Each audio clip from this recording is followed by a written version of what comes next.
I'm Jonathan Larsen with TYTI Investigates. Thanks for joining me today on TYTI Daily. We usually go a little bit longer than half an hour, but today I've got to keep it to half an hour because we've got the Blue Angels doing routine over New York City today, and I would be remiss as a dad if I didn't take my son out to see them, and regardless of whatever mixed feelings I might have about performative militarism, let alone during a crisis. So I'm going to try to rifle quickly through a story today.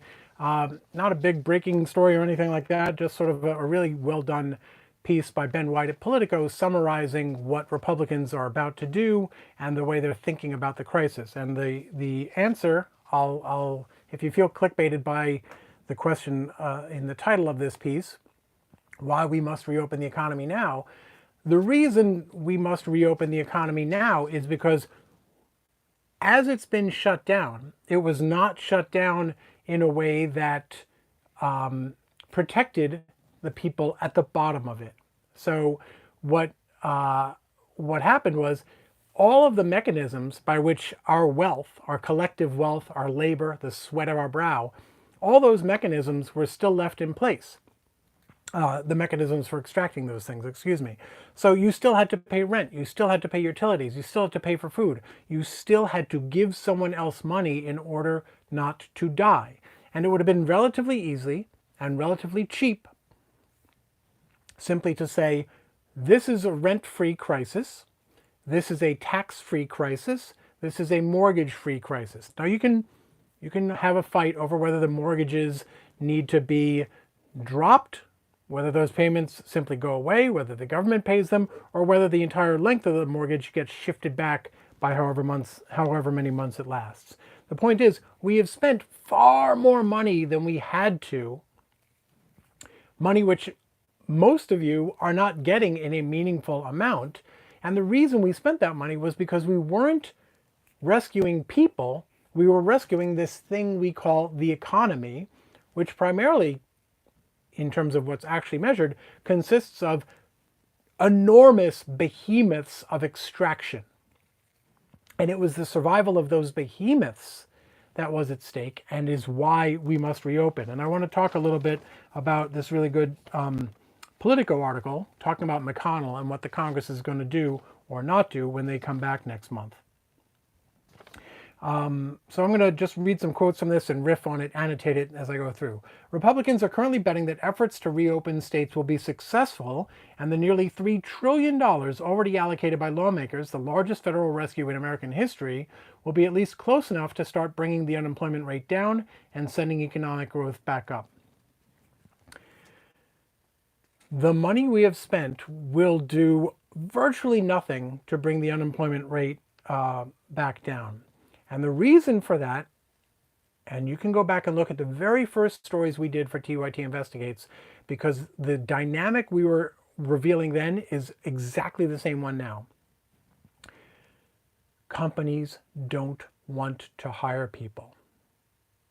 Publicly traded companies, the big boys, don't want to hire people because they're taking on not just the expense of the salary, not just the expense of the benefits, but in a lot of cases, the expense of the pensions. All those things, future expenses now on their books for years, if not decades. Wall Street doesn't like it, and they punish companies that do it, and they reward companies when they let people go. That is why companies let people go.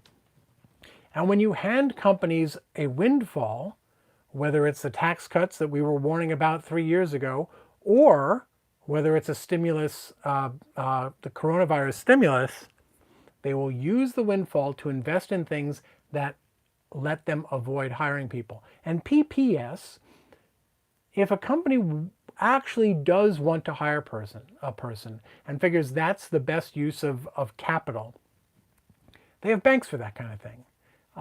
And banks are flush with cash to lend. There's no reason you need a government bailout if the company has a good reason for wanting to hire someone. And the physical assets of the company can be used as collateral. So it's not even like there's a hang up there. One provision of the enhanced unemployment benefits enacted under the CARES Act, the big stimulus bill, added $600 per week to jobless benefits offered by states, but only through July 31st. So they'll make the August 1st rent. But if they're still unemployed, or if they're, actually, no, I take that back. Let's assume they've been able to afford rent all that time. If they're still unemployed by September 1st, now they're out of luck. So the numbers, I want to get to this in a little bit, although maybe I'm going to do it now, but the unemployment numbers are not the numbers that are going to matter, right? If we keep going down this road where Naomi Klein shock doctrine style, all of our future debt is incurred to transfer money from the future to the 1% of the present, the unemployment number won't be the number that takes down Trump and the Republicans in November. It won't be any national number that is out there. It will be the number of people that average Americans see sleeping on the streets. Because without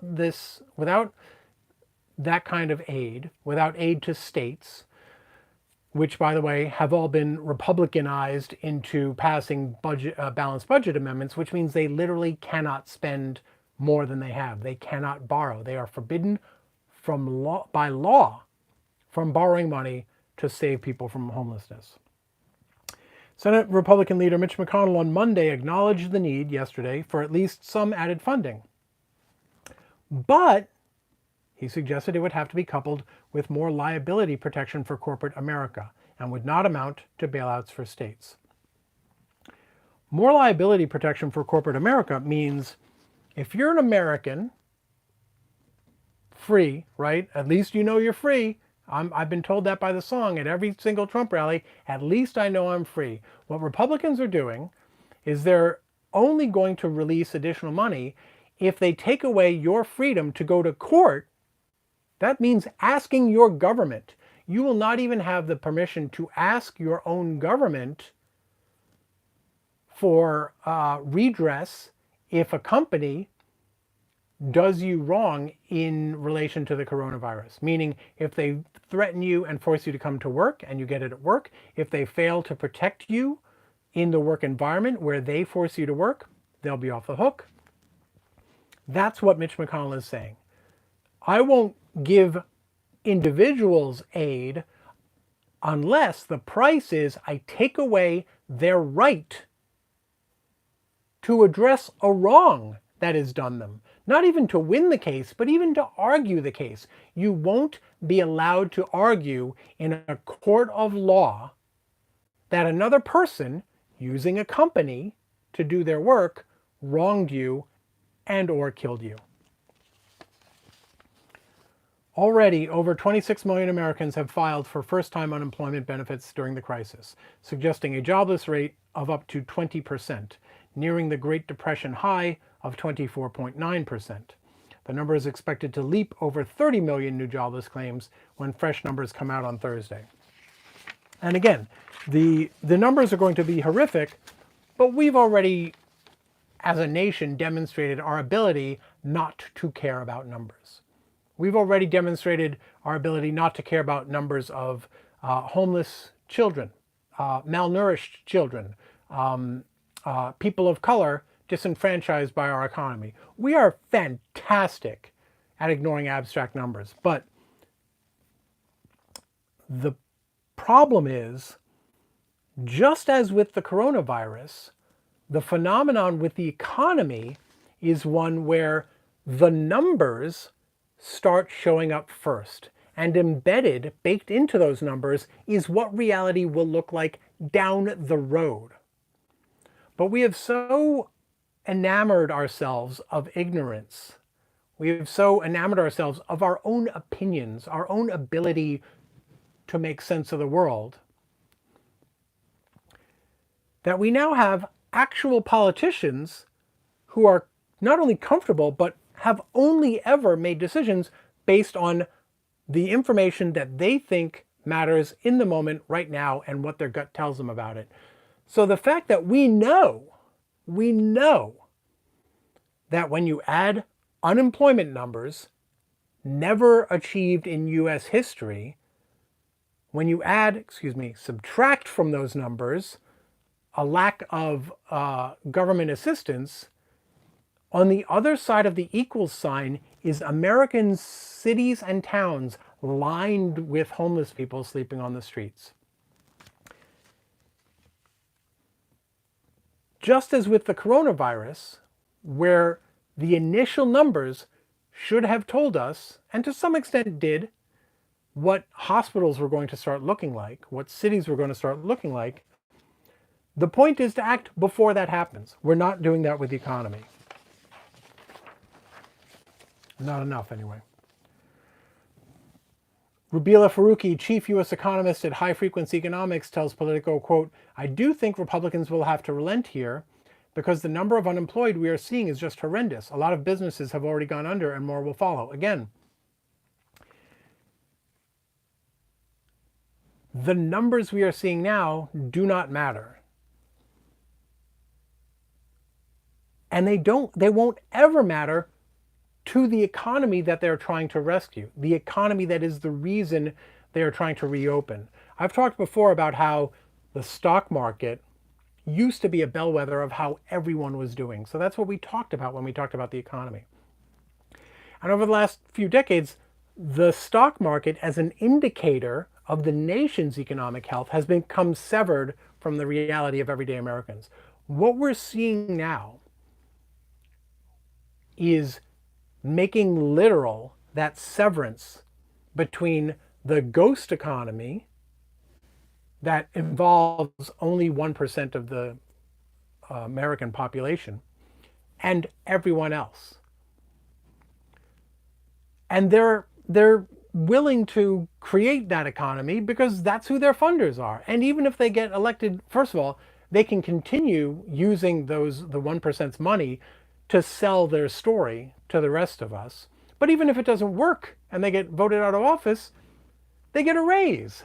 They go to work for those people in a more literal sense, and they get a raise. They literally have nothing to lose by actually creating two separate economies. McConnell says he is leery of the federal government bailing out state pension funds. Any further aid to states is likely to feature the same restrictions included in the CARES Act, that the money only go to offset losses directly attributable to the virus. Anything that might be secondhand, right? You lose your home because your company got shut down and laid you off. Well, you're no longer paying someone to come and clean up every week.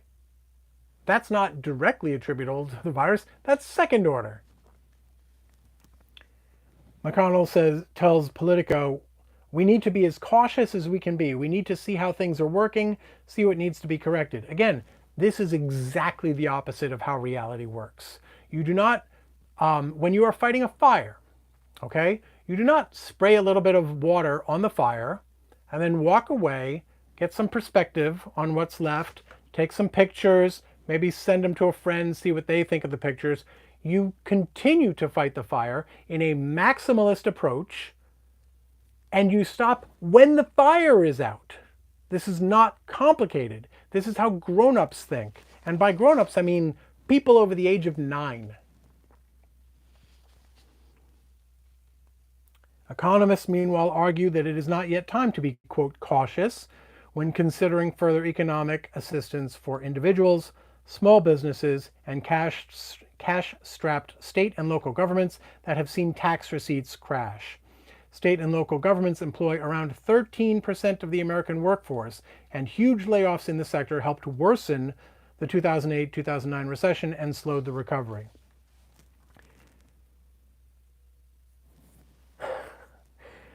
So they're literally telling the states, you're on your own, precisely at the time when the states are, on the one hand, barred by law from borrowing to do anything about this crisis, and on the other hand, no longer have any money coming in because the economy had to be shut down. All the economies at the state level. Politico writes, to their credit, there may not be enough time to see if current federal assistance is working, as McConnell wants to do, before Congress needs to act again. It takes significant time for fiscal stimulus, including direct payments to individuals and businesses, to show up in economic data. But again, we don't need it to show up because we already know these things. Nothing that's going on here is a mystery. It's not like we don't already know that the most effective form of stimulus is direct payment to people who have lost their jobs. That is the single best thing you can do in terms of the multiplier effect, right? Every dollar you put into the economy has a multiplier effect. And when you give it to a rich person, which is where most of this money has gone, especially when you include the Federal Reserve lending trillions of dollars more. When you give money to a rich person, mostly what they do is either sock it away in the Scrooge McDuck money pile, or they buy a robot so they can lay someone off. When you give it directly to someone who's out of work, they use it to pay their rent, to buy food at the local grocery store, maybe take their kid to a movie at the local theater. That goes right into a local economy, but it doesn't go into the economy that they care about.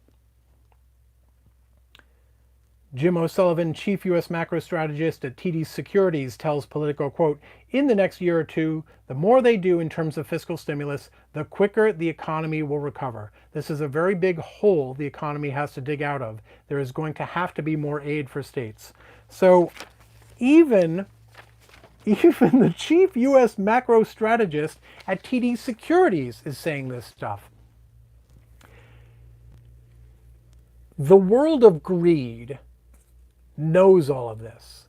They know that they will be better off if an actual real stimulus is put into effect.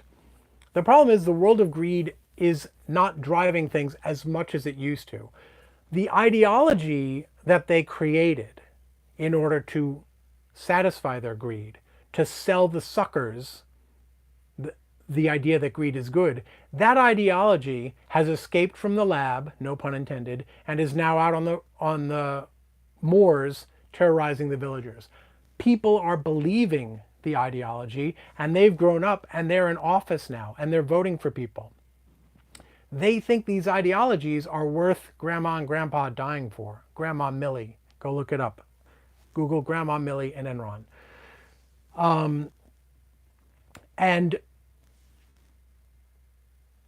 this ideology, in a way, doesn't even care anymore that we're creating, or not even creating, we're institutionalizing these two separate economies now. There's just going to be the extractors who live behind walls, who drive around in armored Humvees, whatever it is, and the rest of us out in Mad Max world.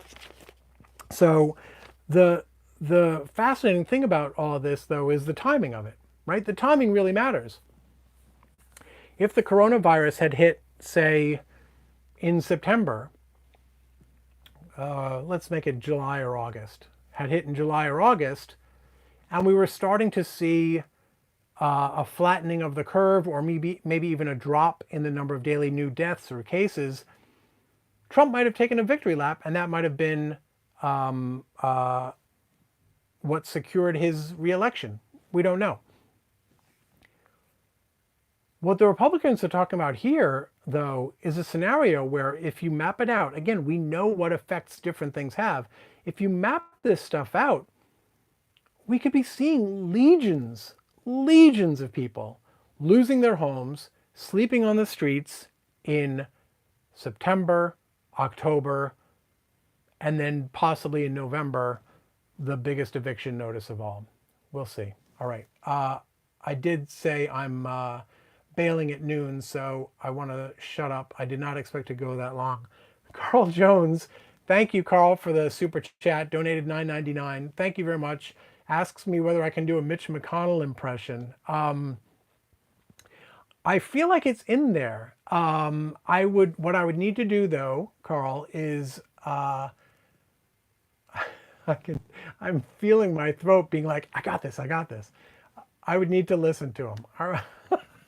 I keep resisting the temptation to actually give it a try, but I'm going to consider that It's on the to-do list. It's not high. It's not super high, Carl, but I will actually put it on the to-do list. I consider that a challenge and I appreciate it.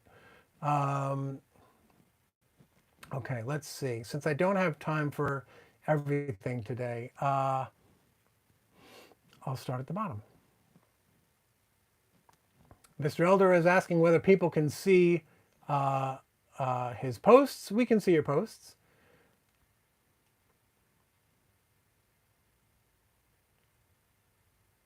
Anita M asks, how can we impeach governors who want to reopen the economy?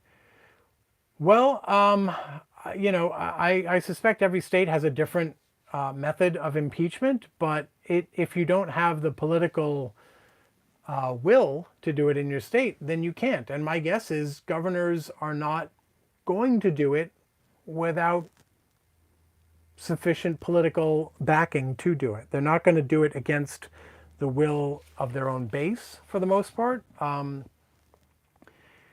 Anyway, Katie Kane says, hey JL, try parting your hair opposite like the late night guys. Is that a thing they're like this? I don't think I have a part there. Is that a thing that they're doing now to like, I don't know what they're doing. I will confess, I might get my hair cut soon. My wife actually cuts my hair, and I've let it go partly because I feel like I want to express solidarity with people who can't get out and get their hair cut, right? It feels self-indulgent.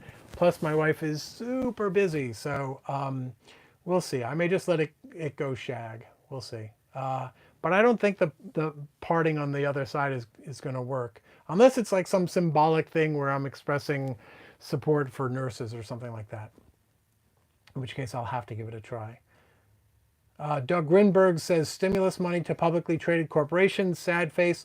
And look, I'm not against stimulus money in all forms to a corporation, but it's not hard to attach language that says what you can do with it, right? Or how you have to pay it back, right? No buybacks, no stock buybacks, no dividends, and no layoffs, no furloughs, no salary cuts, nothing. Here's your money. Here's what you can and can't do with it. And by the way, you have to pay it back with interest when you're able, right? We're now investors. Just like if you want to go to a bank for money, they can put conditions on it as well. I realize there's a lot of federal regulations. I know. You know my point. You get my point. I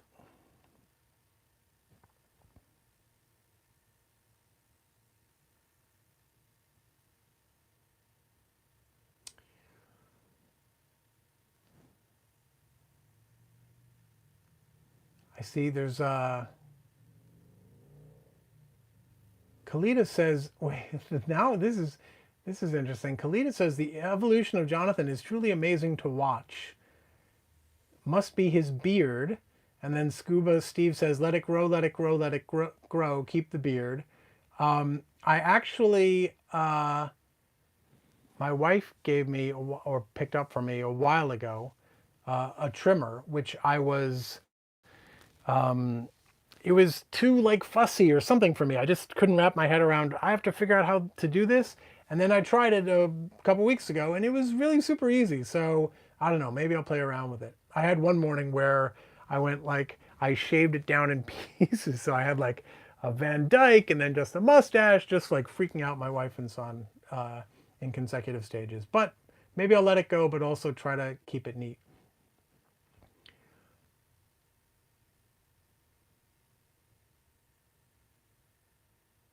Oh, and of course, the other point I should have made about reopening the economy is we probably could have by now if we had had a universal testing regimen in place and contact tracing, aggressive contact tracing, right?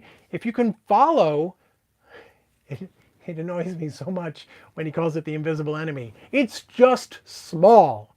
It's not invisible, you freaking idiot. You can track it. You can trace it. You test people whenever they're going to walk into a group of other people. And when someone does come down with it, You Columbo the thing, again, Google it. You Columbo the thing and figure out who they've been in touch with, and then you test all of them as well. And then you quarantine them if need be. This isn't rocket science. And by the way, even rocket science is easy for rocket scientists. We know how to do rocket science. Even rocket science isn't rocket science anymore. Epidemiology is not hard in the sense of figuring out what to do. It's only hard in the political sense of getting the politicians to do what they're supposed to do. And the crushing irony here is the greed world would have been totally fine with that, right? If all the ideological actors were preventing the use of the Defense Production Act to force companies to make masks, to make tests, to make ventilators, but they would have those same people would have been so much better off if the government had just come in for 1 month and said, everyone's making the stuff we need right now. I don't care if it smells like cinnamon because you're General Mills and we're taking over your Cinnamon Toast Crunch machines to make masks. And don't argue that you can't convert those. I don't care. That's not the point. If the government had done that, we would be talking comfortably, happily, joyfully about reopening right now. And I don't know the exact time frame how that would have played out, but we would know what the end result looked like. We would know what that time frame looked like, and that certainty would mean everything. If we knew, here's what we did in terms of testing, right? Does anyone now know? I mean, we just found out at the press conference yesterday that back in March, when Trump said we're going to have 4 million tests this week, he didn't mean we'll also have the capacity to process the results. He just meant they're going to exist. It's like saying, yeah, we're a nuclear power now. We've got nuclear missiles. We just have no fuel to launch the things.